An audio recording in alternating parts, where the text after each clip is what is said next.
Studio Mansi मिलन भेलै बहुत दिन मनवा लागल तोरा बिन मिलन भेलै बहुत दिन मनवा लागल तोरा बिन सुन संगतिया रे सुन संगतिया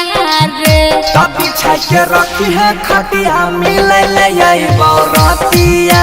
में तभी छके रखी है खटिया मिलै ले आई बरतिया में बुझली। मिक्स बाय गुड्डू गुडेश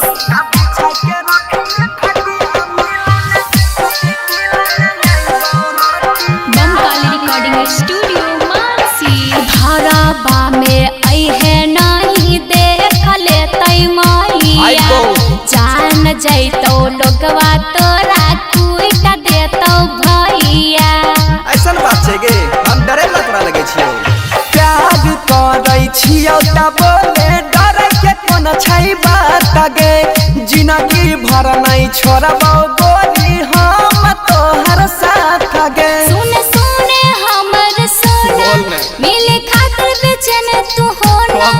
सुन सुन हमर सोना मिले खातिर बेचैन तू होना आइबो हटिया में आइबो हटिया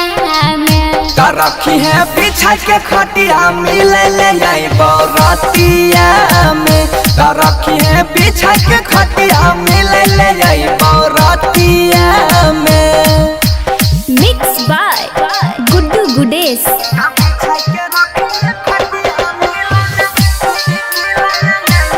बमकाली रिकॉर्डिंग स्टूडियो मानसी किया लगल छे पीछा हमरा करल नाम बदनाम रे भूलो से नहीं आई है रे बनसी मिले ले हमरा गाँव रे काल हो गेलियो लेकिन तू तो मिलबे नहीं केलियो